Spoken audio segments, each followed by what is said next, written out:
नमस्कार दोस्तों, स्वागत है आपका द ग्राउंड रिपोर्ट में। मैं हूं समीर अहमद मिश्र। 28 फरवरी के बाद से अमेरिका की स्थिति कुछ ऐसी हो गई है कि वो इधर जाए या उधर जाए। खास तौर पर हम बात कर रहे हैं अमेरिका के राष्ट्रपति डोनाल्ड ट्रंप की, कि वो ईरान के खिलाफ जो लड़ाई छेड़ी है उन्होंने इजराइल के साथ मिलकर उससे वापस जाएं या फिर ईरान पर हमले जारी रखें। युद्ध विराम भी किया, अमेरिका ने खुद पहल की, ईरान ने कोई पहल नहीं की, ये साफ दिखाई पड़ा है। उसके बाद युद्ध विराम की मियाद ख़त्म होने के बाद युद्ध विराम को एक तरफा आगे बढ़ाने का काम भी डोनाल्ड ट्रंप ने किया। लगातार बातचीत की कोशिश भी कर रहे हैं, ईरान की तमाम शर्तों को मानने को भी तैयार हो गए हैं। बावजूद इसके कोई स्थायी शांति समझौता हो नहीं पा रहा है। उधर डोनाल्ड ट्रंप के ऊपर एक नया दबाव है कि वो ईरान पर हमले जारी रखें, तो ईरान को चेतावनी भी देते रहते हैं और बीच में हमला करने के आदेश निर्देश भी देते रहते हैं, हमले भी हो जाते हैं। अभी 2 दिन पहले जिस तरीके से अमेरिका ने हमला किया, ईरान की कुछ ईरानी बोट्स पर हमला किया और हॉर्मुज स्ट्रेट के पास, उसके बाद फिर ईरान ने जो जवाब दिया तो फिर अमेरिका फिर से खामोश हो गया। उसको फिर से वो 40 दिन की लड़ाई की यादें एक बार फिर उसकी हरी हो गई, जो 2 महीने पहले ही, अभी युद्ध विराम से ठीक पहले जो स्थितियां दिखाई पड़ रही थी कि किस तरीके से ईरान ने अमेरिका और इसराइल दोनों को संयुक्त रूप से पस्त कर दिया। इस लड़ाई में मजबूर होकर अमेरिका युद्ध विराम करने पर मजबूर हो गया। लेकिन हो क्या रहा है कि इस पूरे प्रक्रिया में डोनाल्ड ट्रंप ये फैसला नहीं कर पा रहे हैं कि उनको करना क्या है। उसके पीछे बहुत से कारण हैं, लेकिन ताज़ा तरीन जो हमला अमेरिका ने किया और उसको लगा कि एक बार फिर ईरान पर हमला करके उसको और टेरराइज किया जाएगा, एक तरीके से उसको डराया जाएगा, धमकाया जाएगा, लेकिन पलट कर ईरान ने फिर वही किया जो बार बार वो चेतावनी देता रहा है। ईरान ने हमले किए और कई अमेरिकी ड्रोन्स को मार गिराया। उसके बाद उसने फिर चेतावनी दी है कि अगर दोबारा हमला होता है तो फिर बुरी तरीके से नतीजे भुगतने होंगे। तो अमेरिका ने जब ईरानी बोट्स पर हमला किया हॉर्मुज स्ट्रेट के पास, उसके बाद ही ईरान ने अमेरिकी MQ-9B ड्रोन को मार गिराया। बहुत ही ये एक इक्विप्ड ड्रोन माना जाता है, बहुत ही टेक्नोलॉजिकली बहुत स्ट्रांग ड्रोन माना जाता है, जिसको मार गिराया ईरानी सेना ने। और इसके अलावा ईरानी हवाई क्षेत्र में एक और लड़ाकू विमान घुसा था, उस पर भी फायरिंग की। हालांकि वो अपने को बचाने में कामयाब रहा, लेकिन चेतावनी फिर से दी है IRGC ने कि अगर कोई कोशिश की जाएगी तो इसी तरीके के नतीजे उसको भुगतने होंगे या इससे भी ज़्यादा भयावह। अल जजीरा की एक रिपोर्ट आई है और उस रिपोर्ट का कहना है कि ईरान की इस्लामिक रिवोल्यूशनरी गार्ड कॉर्प्स यानी IRGC ने ईरानी फोर्स, उसके मुताबिक, यानी अल जजीरा ने IRGC के हवाले से कहा है कि ईरानी फोर्स ने एक RQ-4 ड्रोन और घुसपैठ करने वाले F-35 लड़ाकू विमान पर कार्रवाई की है, यानी उस पर हमला किया है, उस पर बमबारी की है। IRGC ने चेतावनी भी दी है कि अगर अमेरिका युद्ध विराम का उल्लंघन करता है तो ईरान को जवाबी कार्रवाई करने का हक है। इस बीच ईरान के सर्वोच्च नेता मुस्तफा खामेनेई ने भी बयान जारी किया है। उन्होंने कहा है कि पश्चिम एशिया की ताकतें अब अमेरिकी सैन्य ठिकानों के लिए ढाल नहीं बनेंगी और अमेरिका के पास इस इलाके में अब कोई सुरक्षित ठिकाना नहीं रहेगा। मुस्तफा खामेनेई का ये बयान बड़ा महत्वपूर्ण है, क्योंकि अमेरिका अभी तक उसकी जो भी मजबूती है वो इस इलाके में, यानी पश्चिम एशिया में, यानी अरब देशों में जो उसके तमाम ठिकाने बने हुए थे, ज़्यादातर ठिकाने पूरी तरीके से नष्ट हो चुके हैं। ईरान ने उन सारे ठिकानों को नष्ट कर दिया है, चाहे वो UAE में रहे हों, चाहे वो बहरीन में रहे हों, चाहे वो क़तर में रहे हों, चाहे वो जिन भी देशों में रहे हों, कई देशों में बने हुए थे। इस इलाके में इसराइल की ताकत का स्रोत जो था वो अमेरिका था, अमेरिका के अलावा बाकी जो नेटो देश थे। तो नेटो देशों ने तो पहले ही अपने को अलग कर लिया ईरान पर हमले के बाद। अमेरिका की स्थिति भी कुछ ऐसी हो रही है कि अब वो इसराइल का उस तरीके से साथ दे नहीं पा रहा है। अमेरिका की मजबूती का इस इलाके में जो सबसे बड़ा स्रोत थे वो वही थे, यानी पश्चिम एशिया के जो देश हैं वहाँ पर बने हुए अमेरिकी ठिकाने, क्योंकि अगर ये ठिकाने न रहें तो अमेरिका इजराइल में अपने ठिकाने बना नहीं पाएगा, वो इतना बड़ा देश है नहीं। दूसरी बात यह है कि अमेरिका अपने यहाँ से सारे हमले तो ईरान पर कर नहीं पाएगा, लगभग 2,500-3 हज़ार किलोमीटर की दूरी है। इसलिए इन इलाकों की जो यहाँ पर उसके जो सैन्य ठिकानों की स्थिति थी उसकी वजह से उसकी मजबूती थी, ये उसकी मजबूती का आधार थे।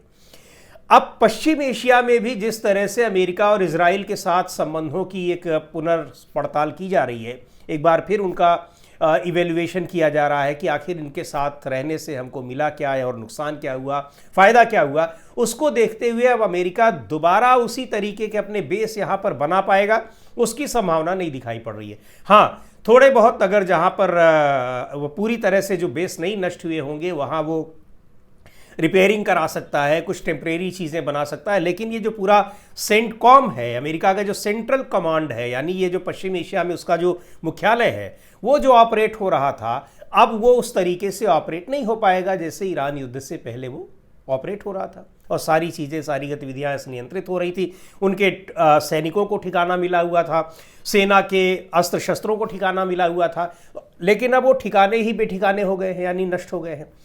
दूसरी ओर जो बड़ी महत्वपूर्ण बात है वो ये है कि इस लड़ाई में अमेरिका के राष्ट्रपति डोनाल्ड ट्रंप चौतरफा घिरे हुए। अब वो हमला करके बार बार ईरान को ये बताने की कोशिश कर रहे हैं कि अभी भी अमेरिका के हमले का डर जो है वो खत्म नहीं हुआ है, लेकिन ईरान उनको फिर से दो कदम पीछे खींचने पर मजबूर कर दे रहा है। जिस तरीके से अब उसने ये हमला किया है, अब एक बार फिर वो दहशत में आ गए कि ईरान कमज़ोर नहीं है। बार बार ईरान की तरफ से ये कहा गया है, लेकिन डोनाल्ड ट्रंप साहब को दूसरी बार राष्ट्रपति बनाने में जिस ज्यूस कम्युनिटी ने पूरी मदद की है, यानी यहूदी कम्युनिटी ने, इसराइल भी, चूंकि इसराइल में सबसे ज़्यादा यहूदी हैं, उसके बाद अगर सबसे ज़्यादा कहीं यहूदी हैं तो अमेरिका में है, और बहुत अमीर है, वो रिच है, एक तरीके से फाइनेंशियली बड़े स्ट्रांग है, और उन लोगों ने डोनाल्ड ट्रंप की मदद की थी सत्ता में लौटने के लिए। डोनाल्ड ट्रंप आए तो जाहिर सी बात है कि उनका दबाव ज़बरदस्त काम कर रहा है। इजराइल के राष्ट्रपति बेंजामिन नेतन्याहू का एक अलग किस्म का दबाव काम कर रहा है, जिसकी वजह से वो ट्रंप को ब्लैकमेल भी कर रहे हैं। अब ये जो अभी युद्ध विराम के बावजूद जो हमला हुआ है ईरान की कुछ बोट्स पर हॉर्मुज स्ट्रेट के पास, उसके लिए कहा जा रहा है कि सीधे तौर पर ये हमला ये नेतन्याहू के दबाव के कारण हुआ है, करना पड़ा उनको, क्योंकि नेतन्याहू बार बार दबाव बना रहे हैं कि ईरान पर फिर से हमला किया जाए।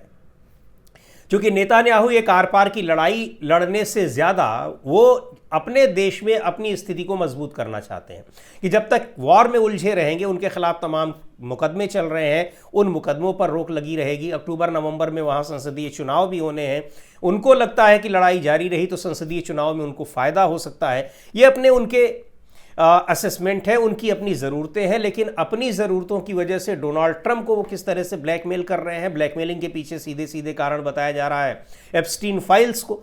बहरहाल कारण जो भी हो, लेकिन यहूदी कम्युनिटी का दबाव डोनाल्ड ट्रंप पर ज़बरदस्त दिखाई पड़ रहा है।